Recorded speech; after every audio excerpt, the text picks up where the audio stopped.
தமிழகம் எங்கும் Max Gold cash for your gold. Max Gold நீங்க தங்க மட்டும் இல்லைங்க, பிளாட்டினம், டைமண்ட், சில்வர், ரூபினி எதை வேணாலும் விற்கலாம். உங்களுக்கான பணம் ரொக்கமா கையிலயோ இல்லைன்னா பேங்க் அக்கௌண்ட்லயோ உடனடியாக செலுத்திடுவாங்க. மார்க்கெட் மதிப்பை விட 100 ரூபாய் ஒரு கிராமுக்கு உங்களுக்கு கூடுதலாக கிடைக்கும். தமிழ்நாடு முழுக்க டோர் ஸ்டெப் சர்வீஸும் இவங்க ப்ரொவைட் பண்றாங்க. உங்களுக்கு கோல்ட விற்கணும்னு அதுக்கு ஒரே ஒரு பெஸ்ட் பிளேஸ் மேக்ஸ் கோல்டு தான். கால் 04445454545. வணக்கம். Big topic with Karthik Mayakumar. நிலத்துல கண்ணி வெடி வச்சா அகற்றுறது அதுவே கொஞ்சம் கஷ்டம் தான். அதுவே நீரில் மிதக்கிற மாதிரியும் கீழே அடி ஆழத்தில் கொண்டு போய் வச்சா என்னங்க பண்ணுறது? இதில் அமெரிக்கா ஒரு பெரிய முடிவு இப்போ எடுத்திருக்காங்க. இதை பற்றி பார்க்க போகிறோம். அப்புறம் ஈரான் மீடியாலாம் அமெரிக்கா சார்ந்து வச்சு செஞ்சுக்கிட்டு இருக்கு. இப்போ இது எல்லாத்தை பற்றி தான் பேச போகிறோம். நிகழ்ச்சிக்குள்ள போகலாம்.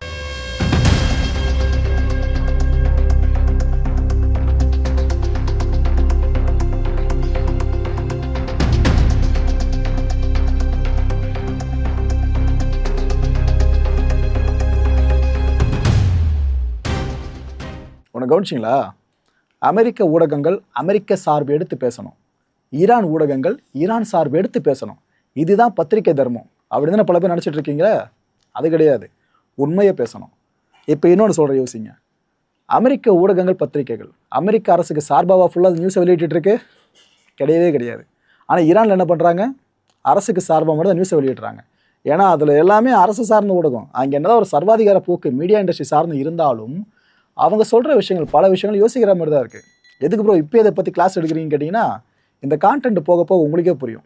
ஈரான் மீடியா எந்த அளவுக்கு இதில் இறங்கி வேலை பார்த்துட்டு இருக்கான்னு தெளிவாக நீங்கள் தெரிஞ்சுப்பீங்க. அதுக்கு முன்னாடி கீ அப்டேட்டை கொடுத்துட்றேன். டொனால்டு ட்ரம்ப்பை எப்படியோ செய்தியாளர்கள் பிடிச்சிட்டாங்க. ஐயா, இப்போ அவங்களை விட்டா விமானத்தில் ஏறி கிளம்பிடுவீங்க, பதில் சொல்லிட்டு போங்க அப்படின்ட்டு. அப்புறம் என்னென்ன சொன்னார்னா, ரஷ்யா கிட்டையும் சவுதி கிட்டையும் என்ன வளம் இருக்குல்ல, நல்லா கொடிஞ்சு கிடக்குதில்ல, இதை விட அதிகமாக அமெரிக்கா கிட்ட இருக்குன்னு சொல்கிறார். ஸோ ஆயில் ஸ்ட்ரென்த்தில் நம்மளை அடிச்சிக்க முடியாது. ஸோ ஹார்மோஸை நாம் டிபெண்ட் பண்ணி இருக்க வேண்டிய தேவை கிடையாதுன்றாருங்க. ஸோ சுயநலத்தோட உச்சமாக இதை நீங்கள் கண்டிப்பாக கன்சிடர் பண்ணி ஆகணும்.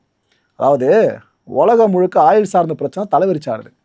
ஆனால் நாங்கள் ஹார்மோஸை சார்ந்து இல்லை, அது எங்களுக்கு போதுன்ற மாதிரி ஒருத்தர் சொல்கிறாருன்னா, அப்போ உலக நன்மை சார்ந்து நீங்கள் என்ன தான் பண்ணுறீங்க? ஹாலிவுட் படங்களை மட்டும் தான் காட்டுவீங்களா? ஏதோ அமெரிக்கா காப்பாற்றிட்டா உலகத்தையே காப்பாற்றிட்டா மாதிரி உலக சேவியர்களா? ஆனால் உலகத்துக்கு வேறு என்ன பண்ண முடியுது? இது போல் ஸ்டேட்மெண்ட் தான் கண்டிப்புக்குரிய ஒன்றா எப்போவுமே பார்க்கப்படும். உலகம் பாதிக்கப்படுது அப்படின்னா அதுக்கு ப்ரியாரிட்டி கொடுக்கணுமே தவிர நம்ம சேஃப்னு ஒரு ஸ்டாண்ட் எடுத்துகிட்டு போயிடக்கூடாது. இது எதுக்கு அப்புறம் அமெரிக்கா சொல்கிறீங்கன்னு கேட்டிங்கன்னா, பிரச்சனையை வேறு யாரும் ஆரம்பிக்கலை, ஆரம்பித்து விட்டதே இவங்க தானே. அப்போ இவங்க தானே முடிச்சு வைக்கணும். ஆக்சுவலாக உலகம் இப்போ எதிர்பார்க்குறது என்னங்க? எங்கள் நாட்டில் ஏழைபாளையம் அதிகம், அமெரிக்கா மாதிரி பணக்காரங்களும் இங்கே அதிகமாக கிடையாது. காசை வச்சு எங்களால் எல்லாத்தையும் வாங்கவும் முடியாது. நாங்கள் இருக்கிற அமௌண்ட் வச்சு தான் பட்ஜெட் போட்டு நாட்டை ஃபுல்லாக ரன் பண்ணிக்கிட்டு இருக்கோம். அப்போ ஏற்பட்ட நேரத்தில் ஆயிலும் கிடைக்காம கேஸும் கிடைக்காம கஷ்டப்படும் போது அமெரிக்கா இறங்கி வந்து ஹெல்ப் பண்ணணும்னு எல்லாரும் எதிர்பார்க்க தான் செய்வாங்க. இல்லாதவங்க இருக்கிறவங்க சார்ந்து எதிர்பார்க்க அதில் தப்பே கிடையாது. ஆனால் இருக்கிறவங்க இறங்கி வந்து செய்யணும்ல. அமெரிக்கா இது வரைக்கும் ஆயில் ப்ரைஸை ஃபுல்லாக கம்மி பண்ண என்ன பண்ணாங்க கேட்டால் சொல்லுவாங்க, ரிசர்வ் நாங்கள் வெளியிட்டுமேப்பா, சர்வதேச மார்க்கெட்டு கொண்டு போகணுமேன்ட்டு. எவ்வளோ அளவுக்கு? எத்தனை நாட்களுக்கு பார்த்தா உலக நாடுகளுக்கு? இது பத்தாதுங்க. அமெரிக்கா இன்னும் பெரிய விஷயங்களை பண்ணால் மட்டும்தான் பாதிக்கப்படுற நாடுகள் தப்பிக்கும். இப்போ ஒரு சில தகவல்கள் என்ன தெரியுமா வெளியே வந்துட்டு இருக்கு. இந்த பேச்சுவார்த்தை நடந்து முடிஞ்சதில் பாகிஸ்தானில் அமெரிக்காவுக்கு ஈரானுக்கு இடையில அந்த டைமில் ஒரு முக்கியமான கண்டிஷன், இதுக்கு மட்டும் ஒத்துக்கிட்டு இருந்தாங்கன்னா இந்த டீல் க்ளோஸ் ஆகிருக்குமா. பட் அதில் தான் பேக் அடிச்சிருக்காங்கண்ணா. அப்போ ஏற்பட்ட க்ரூஷியல் இன்ஃபர்மேஷன் தான் இப்போ வெளியே வந்திருக்கு தகவலாக. அது என்னென்னா, அமெரிக்கா ஒரு மேட்ரை ஈரான் டெலிகேட்ஸ் கிட்ட சொல்லியிருக்காங்க. இது போல் யுரேனியத்தை என்ரிச் பண்ணுறீங்களா, இந்த ப்ராசஸை 20 வருஷங்களுக்கு சஸ்பெண்ட் பண்ணி வச்சுருங்க, அதை நீங்கள் தொடவே கூடாது அப்படின்னு சொல்லியிருக்காங்கண்ணா. இது நீங்கள் என்ன நினைப்பீங்க? இப்போது ப்ரோ வாய்ப்பே இல்லை, ஈரான் ஒரு நாள் கூட அதுக்கு ஒத்துக்க மாட்டாங்க அப்படின்னு நினைப்பீங்களா? ஆக்சுவலாக ஈரான் இறங்கி வந்திருக்கான். அவங்க என்ன சொல்லியிருக்காங்களா, எங்க 20 வருஷம் ரொம்ப அதிகம், 5 வருஷம் வேணாம், நாங்கள் இந்த யுரேனியத்தை என்ரிச் பண்ணாமல் இருக்கோம் அப்படின்னு ஈரான் ஒத்துக்கிட்டு வந்திருக்கான். இதுக்கு அமெரிக்கா ஓகே சொல்லியிருந்தா பேச்சுவார்த்தை தோல்வியில் முடிவடைஞ்சிருக்காதுங்க, வெற்றி அடைஞ்சிருக்கும், டீல் சைன் பண்ணியிருக்கலாம். இந்த ஒரே ஒரு கண்டிஷன் கீ கண்டிஷனாக இருந்திருக்கு. அதை ட்ரம்ப் முன்னாடி பேசும்போது கவனிச்சிங்களா, அந்த நியூக்ளியர் வெப்பன் ஈரான் கிட்ட கிடச்சிடக்கூடாதுப்பா, இதுதான்ப்பா நாங்கள் முக்கியமான விஷயமா வச்சு பேச்சுவார்த்தையில் பேசணும்னு சொன்னார்ல, அது இப்போ கன்ஃபார்ம் ஆகுதுங்க. ஸோ அவர் சொன்ன அந்த விஷயத்தோட டெப்த்து பார்த்தீங்கன்னா இந்த தகவல் தான். இந்த நேரத்தில் பாகிஸ்தானும் ஆஃபர் பண்ண ஆரம்பிச்சிட்டாங்க. எங்க ஒன்றும் கெட்டு போல, வாங்க திரும்ப நம்ம நாட்டுக்கு வந்து பேசுங்க, பிரச்சனையை முடிச்சுப்போம் அப்படின்னு பாகிஸ்தான் திரும்ப ஆஃபர் பண்ணிக்கிட்டு இருக்கு. இன்னொரு பக்கம் அந்த டெஹ்ரான் யூனிவர்சிட்டி இருக்குல்ல, அதை சேர்ந்த ரிசர்ச்சர் ஒருத்தர் அவர் இப்போ நம்ம நம்பிக்கை தெரிவிச்சிருக்காரு. எங்கள் நாட்டுக்குள்ளேயும் பேச்சுவார்த்தை நடத்துகிற மூடில் தான் இருக்காங்க, ப்ராபப்ளி இந்த வாரத்துக்குள்ளேயே பேச்சுவார்த்தை நடக்குன்ற மாதிரி அவர் சொல்லியிருக்காரு. அவர் வேலை சர்க்கரை தான் போடணும், மனுஷன் சொல்லிட்டாப்புல, அது நடந்துச்சுன்னா நல்லாயிருக்கும், உலக அமைதி பாதைக்கு திரும்ப வாய்ப்பு இருக்குது. இன்னொரு பக்கம் நெத்தன்யாகு அவர் இப்போ கெத்து காட்ட பேசினாரா இல்லைன்னா உண்மையை தான் சொன்னாரான்னு தெரியல.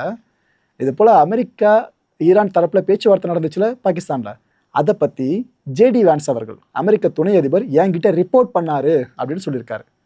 அங்கே நடந்ததை பற்றி என்கிட்ட சொன்னார், பேச்சுவார்த்தை என்னென்ன பேசணுன்ற மாதிரி ப்ரீஃப் பண்ணதா நெத்தன்யாகு சொன்னாப்புல. இதை அப்படியே செய்தியாக்கிட்டாங்க ஈரான் மீடியா. என்ன தெரியுமா செய்தி போடுறாங்க? அமெரிக்க துணை அதிபர் அமெரிக்க அதிபர்கிட்ட இதெல்லாம் முறையிடலாம், இதை பற்றி பேசலாம், அங்கே என்னென்ன நடந்துச்சு அப்படின்ட்டு. அமெரிக்க அதிபர் ட்ரம்ப் தானே, நெத்தன்யாகு கிடையாது. எதுக்காக இஸ்ரேல் பிரதமர்கிட்ட ஜேடி வான்ஸ் இந்த விஷயத்த சொல்லணும் அப்படின்னு கேட்குறாங்க. ஈரான் சர்க்காசமாக தான் பேசுது. ஏன்னா உலகத்துக்கே தெரியும் இஸ்ரேல் அடித்தா அமெரிக்காவுக்கு வலிக்கும்ன்றது, இஸ்ரேல் ஒன்று நடந்தால் அமெரிக்காவுக்கு தெரியும்ன்றது, அமெரிக்கா சார்ந்த ரிப்போர்ட்டில் இஸ்ரேலுக்கு வரும்ன்றது. ஆனால் ஜேடி வான்ஸ்ன்றவர் துணை அதிபராக இருக்க ஒருத்தர், அவர் எப்படி இதுமாரி பேசலான்னு அப்படி பேச ஆரம்பிச்சிட்டாங்க. எப்ஸ்டைன் ஃபைல்ஸ் இருக்குல்ல, அது காட்டுற வேலையோன்னு ஈரான் மீடியாலாம் அப்படி செய்தியை போட ஆரம்பிச்சிருச்சிங்க. இன்னொரு பக்கம் ஜேடி வான்ஸ் இன்னொரு விஷயத்த சொன்னாப்புல, பயங்கரவாதத்தில் பல விதங்கள் உண்டு, ஈரான் பண்ணிட்டு இருக்கிறது பொருளாதார பயங்கரவாதம்னு சொன்னார். எக்கனாமிக் டெரரிசம் இந்த வார்த்தையில் பயன்படுத்தினாரா? இதில் ஈரான் மீடியா செம ட்ரிகர் ஆகிடுச்சு. இதை எப்படி திரும்ப அவங்க செய்தி போடுறாங்க? மினாப் ஸ்கூலை அடித்து 170 பேரை, அதுவும் பெரும்பாலும் குழந்தைங்களை கொன்று டெரரிசம் பண்ணது யார்? இஸ்ரேல் இந்த காசாலையும் லெபனான்லையும் இனப்படுகொலை பண்ணிட்டு இருக்காங்களே, இதுதான் பயங்கரவாதம். ஸோ இதுக்கெல்லாம் பொறுப்பு எடுத்துக்க வேண்டியது யார்? இவ்வளோ பயங்கரவாதங்களை நீங்கள் பண்ணுறவீங்க, ஆனால் நாங்கள் பயங்கரவாதிகள் முத்திரை குத்துவீங்க. இன்ஃபேக்ட் இந்த உலகத்தை பயங்கரவாதத்தில் இருந்து உண்மையான பயங்கரவாதிகள் கிட்ட இருந்து காப்பாற்றுறது தான் ஈரானோட வேலைன்ட்டு ஈரான் மீடியா செய்தி போட்டுக்கிட்டு இருக்கு. அமெரிக்க அரசு இது செம கடுப்பாக இருக்கும்ல. ஏன்னா ஈரான் அரசை ஈரான் மீடியாவில் இந்த அளவுக்கு தூக்கி நிறுத்துது. ஆனால் அமெரிக்க அரசை போட்டு மிதிக்கிறது அங்கே இருக்க ஊடகங்கள், பத்திரிக்கை. அவங்களுக்கு செம கடுப்பாக இருக்கும்ல. ஆனால் எந்த ஒரு ஊடகம் பத்திரிகையாக இருந்தாலும் சுதந்திரம் ரொம்ப முக்கியம், சுயாதீனமாக செயல்பட விடணும். அந்த வகையில் அமெரிக்காவோட இந்த மீடியா இண்டஸ்ட்ரியை நம்ம மனப்பூர்வமாக பாராட்டலாம். சவுதி அரேபியா இவங்க இப்போ என்ன தெரியுமா கேட்குறாங்க? ஐயா அமெரிக்கா சாமி, தயவு செஞ்சு இந்த பிளாக்கேட் ஒன்று ஆரம்பிச்சு விட்ருக்கீங்களே, அதை தூக்கிடுங்களேன், வேணாம். ஏன்னா இதனால் பாதிக்கப்பட போகிறது அல்டிமேட்டாக நாங்கள் தான், தயவு செஞ்சு தூக்கி விட்ருங்க. ஏன்னா நீங்கள் பண்ணுற வேலையால் கடுப்பாகி ஈரான் எங்கள் மேலே தான் திருப்பி அடிச்சு தொலைக்கும், வேணான்னு அவங்க ஒரு பக்கம் கெஞ்ச ஆரம்பிச்சிட்டாங்க. இதுக்கு நடுவில் இந்த ஹார்மஸ் இஷ்யூ இருக்குல்ல, இதை பற்றி திரும்ப நீங்கள் உட்காந்து பேசினா என்ன ஈரான் கூட அப்படின்னு சவுதி அரேபியா அர்ஜ் பண்ண ஆரம்பிச்சிருச்சு. நீங்கள் பாகிஸ்தான்லாம் பேசணும்னு நான் சொல்ல வரலங்க, ஜஸ்ட் உட்காந்து பேசுனா திரும்ப அப்படின்னு அவங்க கேட்குறாங்க. பாவங்க மிடில் ஈஸ்டோட நிலமை, போரில் இறங்கவும் முடியல, தள்ளி நின்று வேடிக்கை பார்க்கவும் முடியல, யாரோ அடிக்கிறது இவங்க வாங்கிட்டு இருக்காங்க. அவங்க நிலமை ரொம்பவே பாவம். இந்த ஈரான் சவுதி அரேபியாவோட ஃபாரின் மினிஸ்டர்ஸ் இருக்காங்களே, அவங்க திடுப்புன்னு ஃபோனில் பேசியிருக்காங்க. மக்களே, சவுதியும் ஈரானும் 7ஆம் பொருத்தம் 2 நாடுகளுக்கும். அப்போ ஏற்பட்ட நாடுகள் இஸ்லாமிய சித்தாந்தம் மூலமாக மட்டும் இணைகிறாங்களே தவிர இந்த ஷியா சன்னின்ற இஷ்யூ இதில் கொஞ்சம் அப்பப்போ பிளவு ஏற்பட்டுட்டு தான் இருக்குது. ஆனால் இந்த குரூஷியல் டைமில் 2 நாடுகளோட ஃபாரின் மினிஸ்டர்ஸும் பேசியிருக்காங்க. வேறு என்ன பேசியிருக்க முடியும்? இந்த பிளாக்கேடை பற்றி ஈரான் சவுதி கிட்ட அதிருப்தி தெரிவிச்சிருக்கலாம். அதை கேட்டு சவுதி அமெரிக்கா சார்ந்து இந்த அழுத்தத்தை கிரியேட் பண்ணியிருக்கலாம். ஆனால் அமெரிக்கா அழுத்தத்துக்கு அடிப்பணிகிற நாடா? இல்லைல்ல, இது சவுதிக்கு நல்லா தெரிஞ்சிருக்கு. அதனால தான் கொஞ்சம் கெஞ்சல் துணியில் ஐயா இது பண்ண வேணாமே அப்படின்ற மாதிரி ட்ரம்ப்பை சார்ந்து அவங்க கேட்க ஆரம்பிச்சிருக்காங்க. ஸோ ஈரான் எங்கே தொட்டு எங்கே வராங்க புரியுது அவங்களுக்கு? சவுதியை தொட்டு அமெரிக்கா பக்கமாக வராங்க. ஸோ பேச்சுவார்த்தை நடத்த ஈரான் ரொம்ப ரெடியாக இருக்கிறது கிளியராக தெரியுது. அமெரிக்கா கொஞ்சம் ஃபேர் கண்டிஷன்ஸை முன் வச்சா பிரச்சனை முடிஞ்சிடும், அதுவும் கிளியராக தெரியுது. இந்த மிடில் ஈஸ்ட் முழுக்க துறைமுகங்கள் இருக்குல்ல, அது எல்லாத்தையும் நாங்கள் டேக் ஓவர் பண்ண எப்படி இருக்கும், நாங்கள் எடுத்துக்கிறோம், இல்லைனா அடித்து முடிச்சிடுறோம் அப்படின்ட்டு ஈரான் இப்போ சொல்லி வச்சிருக்கு. சவுதி அரேபியா பதறினது காரணம் இப்போ தெரியுதா மக்களே? ஈரான் இப்போ விஷயத்தை சொல்லிட்டாங்களா?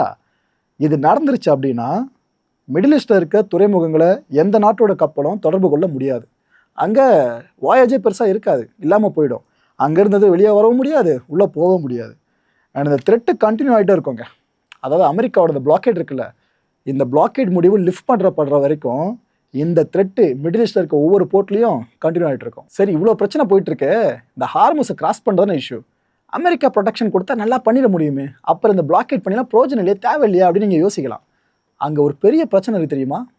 நிலத்தில் கண்ணி வெடி வைக்கிறது வேறு, கடலில் கண்ணி வெடிகள் வச்சு என்னங்க ஆகுறது? அந்த பிரச்சனை இப்போ ஹார்மஸ் முழுக்க.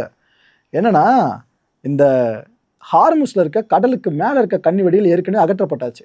ஏன்னா கண்ணுக்கு விசிபிளாக தெரிய தூக்கிட்டாங்க. தண்ணிக்கு கீழே இருக்குல்ல, கடல் நீர் கீழே, அதை அகற்றுறது தான் பெரிய ரிஸ்க்காக இருக்குது. ஸோ அமெரிக்க நேவி இப்போ என்ன பண்ணுது, மைண்ட் ஸ்வீப்பிங் அசட்ஸ் இருக்குல்ல, அதை மிடில் ஈஸ்ட் நோக்கி டெப்ளாய் பண்ண ஆரம்பிச்சிட்டாங்க. இந்த அசட்ஸில் முக்கியமாக சொல்லணுன்னாக்கா இந்த டிமைனிங் ஆப்ரேஷனுக்கான அவிஜர் கிளாஸ் மைன் ஹண்டர்ஸ், இந்த கப்பல்களை கொண்டு வர ஆரம்பிச்சிட்டாங்க. எங்கெங்கேயோ இருந்த கப்பல்கள், ஜப்பான் இருக்கிற அந்த கப்பல்களை மிடில் ஈஸ்ட் நோக்கி இப்போ அவங்க அனுப்ப ஆரம்பிச்சிட்டாங்க. ஸோ இந்த கப்பல்களோட வேலை என்ன தெரியுமா? கடலுக்கு கீழே இருக்க மைன்ஸ் இருக்குல்ல, அதை ஃபுல்லாக கண்டுபிடிக்கணும். அதுதான் பெரிய டாஸ்க். இதில் கண்டுபிடிக்கணும் முதல்ல, அதுவே பெருசு. அதை கண்டுபிடிச்சி ஃபுல்லாக அப்புறப்படுத்தணும். ஸோ எல்லாமே மிடில் ஈஸ்ட் நோக்கி வந்துகிட்டு இருக்க கப்பல்கள்லாம் இது இந்த டீமைனிங் ஆப்ரேஷனை இனிஷியேட் பண்ணும்போது ஏதாவது அட்டாக் நடந்துருச்சுன்னு வைங்க, பிரச்சனை இன்னும் பெருசாக மாறும். ஆக்சுவலாக யூஎஸ் சென்ட்ரல் கமாண்ட் இருக்காங்களே, அவங்க இந்த விஷயத்தை கன்ஃபார்ம் பண்ணி சொல்லியிருக்காங்க. ஆமாங்க, நாங்கள் இந்த ஹார்மோஸை ஃபுல்லாக வசப்படுத்தணும் அப்படின்னா, போக்குவரத்தை பழைய மாதிரி சீராக்கணும் அப்படின்னா, அங்கே இருக்க இந்த அண்டர் வாட்டர் மைன்ஸ் இருக்குல்ல, அதெல்லாம் நாங்கள் ரிமூவ் பண்ணணும். அதெல்லாம் இப்போ நாங்கள் ஆரம்பிச்சிருக்கோம் அப்படின்னு யூஎஸ் சென்ட்ரல் கமாண்ட் சொல்லியிருக்கு. ஸோ நான் முதல்ல சொன்ன தகவல் இங்கே கன்ஃபார்ம் ஆகிடுச்சா? இதுக்காக நாங்கள் அண்டர் வாட்டர் ட்ரோன்ஸ் இருக்குல்ல, அதையும் பயன்படுத்த போகிறோன்னு புது தகவலை கொடுத்துருக்காங்க. ஸோ இந்த அவெஞ்சர்ஸ் கிளாஸில் வர்ற அந்த கப்பல்கள் ஒரு பக்கம் இந்த டீமைனிங் ஆப்ரேஷன்ஸ்க்காக, இன்னொரு பக்கம் இதே டீமைனிங் ஆப்ரேஷன்ஸ்க்காக அண்டர் வாட்டர் ட்ரோன்ஸையும் பயன்படுத்த போகிறாங்களாம். ஹிட் பண்ணுற அளவுக்கு. அதாவது ஒன்று எடுக்க பார்ப்பாங்க, கண்டுபிடிச்சி எடுக்க முடியலையா, அது இங்கே தான் இருக்கலாம்னு எங்கெங்கெல்லாம் சஸ்பெக்டாக நினைக்கிறாங்களோ அங்கே இந்த ட்ரோன்ஸை லான்ச் பண்ணி விட்டுறது, அங்கே வச்சதுக்கப்புறம் கொஞ்சம் கிளியர் ஆகிடும் அப்படின்ட்டு இந்த விஷயத்தை இனிஷியேட் பண்ண போகிறாங்களாம். ஆக்சுவலாக இது மட்டும் நடந்துருச்சு அப்படின்னா இந்த காமர்ஸ் இங்கே ஃப்ரீ ஃப்ளோவாக நடக்கும். உலகத்துக்காக தான் நாங்கள் இதை பண்ணுறோன்னு இங்கே இந்த வார்த்தைகளை பயன்படுத்தியிருக்காங்க. Okay, right. ரியாலிட்டி செக் பண்ணி பார்ப்போம்.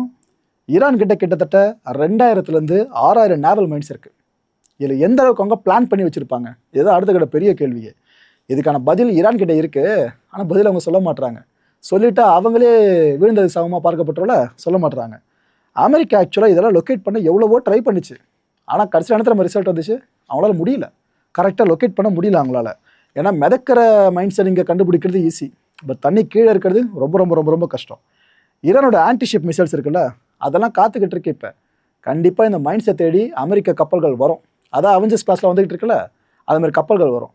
அது வர்றப்ப நாமாச்சு காலி பண்ணிடுவோன்னு ஈரானோட ஆன்டிஷிப் மிசைல்ஸ்லாம் காத்துக்கிட்டு இருக்கு. கான்ஃப்ளிக்ட் பெருசாக போகிறதுக்கான வாய்ப்பும் காத்துக்கிட்டு இருக்கு. நம்மளுக்கு இருக்கிற போர் பதட்டம் பத்தாதுன்னு இது இன்னும் வரை எக்ஸ்பாண்ட் ஆகிடுச்சிங்க. இப்போது இந்த யமனில் இருக்கா ஹூதிஸ் இருக்காங்களே, ஈரானோட முக்கியமான ப்ராக்சி தான் அவங்களும். அவங்க இப்போ என்ன தெரியுமா அனௌன்ஸ் பண்ணியிருக்காங்க, மொபிலைஸ் பண்ண ஆரம்பிச்சிட்டாங்க அவங்களோட வீரர்கள்னு சொல்லிட்டு. இந்த காசாவில் ஃபுல்லாக ட்ரூப் அனுப்புறதுக்கு அவங்க வேலையை பார்க்க ஆரம்பிச்சிட்டாங்க. ஏற்கனவே காசாவை இஸ்ரேல் கதிகலங்க வச்சிடுச்சு.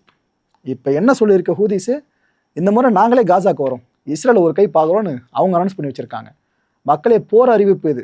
நான் இன்னும் உங்களுக்கு சிம்பிளாக சொல்லணும் அப்படின்னாக்கா, ஏற்கனவே ஹெஸ்புல்லா உள்ள களத்தில் குதிச்சாச்சு, இது பற்றின ஹூதிஸும் அஃபிஷியலாக களத்துக்குள்ளே என்ட்ரி ஆயாச்சு. ஆனால் இவங்க தெளிவாக இருக்காங்க பாருங்க, யமன் வரைக்கும் இஸ்ரேல் படையை ரீச் பண்ண விட மாட்டாங்களாம், அவங்களே காசாக்கு கிளம்புறோன்றாங்க. ஸோ அங்கே வந்ததுக்கப்புறம் பிரச்சனை, காசா ஒரு போர்க்களமாக மாறும், இஸ்ரேல் படையும் இந்த படையும் மோதுறதுக்கு. அங்கே என்னென்ன கூத்து நடக்க போதுங்க, அங்கே இருக்க மக்கள் நம்மளாம் உலகத்தில் வர யாருக்குமே வந்துடக்கூடாது. பிரச்சனை முடிஞ்சிருச்சே, நிம்மதியாக கொஞ்சம் ஆஸ்வாசம் எடுக்கலான்னு பார்த்தா அதுக்குள்ள ஒரு போரை பார்க்க போகிறாங்க போல இருக்கு. லெபனானோட அஃபிஷியல்ஸ் இருக்காங்களே, அவங்க அமெரிக்காவுக்கு நேரில் கிளம்பி போயிட்டு அங்கே இந்த நெகோசியேஷனில் ஈடுபட போகிறாங்க. இஸ்ரேல் சைடில் அஃபிஷியல்ஸ் வருவாங்களா, அவங்கள அமெரிக்கா வச்சு பேச போகிறாங்க ஃபுல்லாக. எங்கள் இதே போல் எங்கள் கவர்மெண்ட் ஒன்று ரன் ஆகிட்டு இருக்குங்க, ஹெஸ்புல்லா சொன்னால் கேட்க மாட்டோன்னு அவங்க கூட சண்டை போடணுங்க, எதுங்க எங்கள் நாட்டுக்குள்ள சிவில் இன்ஃப்ராஸ்ட்ரக்சர் அடிக்கிறது இஸ்ரேல்னு, இதெல்லாம் முறையிட தான் அவங்க கிளம்பி போகிறாங்க. இதில் ஆக்சுவலாக ஹெஸ்புல்லா சீஃப் இருக்கார்ல நயீம் குவாசம், இவருக்கு செம அப்செட், ரிஜெக்ட் பண்ணியிருக்காப்புல. என்னங்க பேச்சுவார்த்தை இது, யாருக்காக யார் போய் பேசுறது அப்படின்னு அவர் ஒரு பக்கம் கடுப்பாக இருக்காரு. ஆக்சுவலாக இந்த லெபனானோட பிரசிடென்ட் இருக்கார்ல ஜோசப் ஆன், அவர் என்ன தெரியுமா சொல்கிறாரு, ஏங்க இந்த போரில் லெபனானை இழுத்துட்டு வரப்பட்டிருக்குன்னு சொல்கிறாரு. ஆனால் யாருன்னு சொல்லலை, ஹெஸ்புல்லா இழுத்துட்டு வந்திருக்கா லெபனானை இல்லை இஸ்ரேல் இழுத்துட்டு வந்திருக்கான்னு அவர் அதை மென்ஷன் பண்ணலை. இந்த போரில் தேவையில்லாமல் லெபனானை உள்ள இழுத்து விட்டாங்க. நாங்கள் ஹெஸ்புல்லா கிட்ட கேட்குறது கொஞ்சம் விடுங்களேன், சைலண்ட்டாக இருங்களேன், இதை மட்டும் தான் கேட்குறோம், சரண்டர் ஆகுங்க நான் எங்கேயுமே சொல்லலைன்னு அவர் சொல்லியிருக்காரு.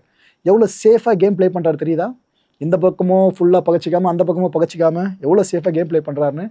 ஏன்னா சமீப காலமாக லெபனான் ராணுவம் இருக்குல்ல, லெபனானில் ராணுவம் இருக்குது மக்களே, அதெல்லாம் தாண்டி தான் இவ்வளோ விஷயம் நடந்துட்டு இருக்காங்க. அந்த ராணுவ வீரர்கள் பலியாகிற எண்ணிக்கையும் அதிகரிச்சிட்டு இருக்கு. ஸோ இதெல்லாம் பார்த்து வெக்ஸ் ஆகி தான் அந்த கவர்மெண்ட்டோட அதிபர் இவ்வளோ பெரிய ஸ்டேட்மெண்ட்டாக விட்டுட்டு இருக்காப்புல. ஸோ அமெரிக்காலேருந்து இப்போ அடுத்த கூட பிரேக்கிங் நியூஸ் வரும்னு நினைக்கிறேன். இந்த ஹெஸ்புல்லா இஷ்யூ போயிட்டு இருக்கு லெபனானில், அது சார்ந்து சீஸ்ஃபயர் கொண்டு வரதுக்கான வாய்ப்புகள் அதிகம். ஆனால் இஸ்ரேலை கன்வின்ஸ் பண்ணணும், அது கொஞ்சம் கஷ்டம் அமெரிக்கா சைட்லேருந்து பண்ணுறது.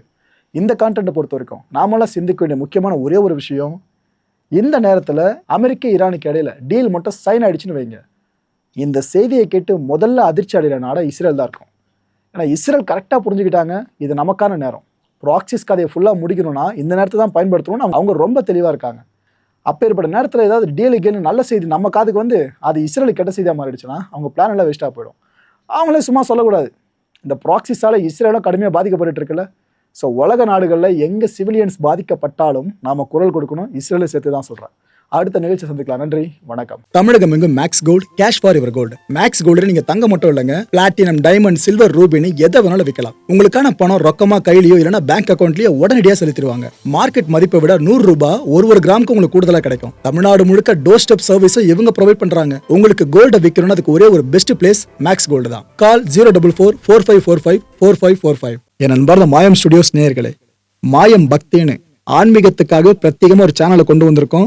மறக்காம சப்ஸ்கிரைப் பண்ணி அந்த சேனலுக்கு உங்களோட ஆதரவை மனப்பூர்வமா தெரிவிங்க. வணக்கம் மாயம் ஸ்டுடியோஸ் நண்பர்களே. மாயம் ட்ரெண்ட்ஸ் அப்படின்ற ஒரு புதிய ஃபேஸ்புக் பேஜை ஓப்பன் பண்ணியிருக்கோம்.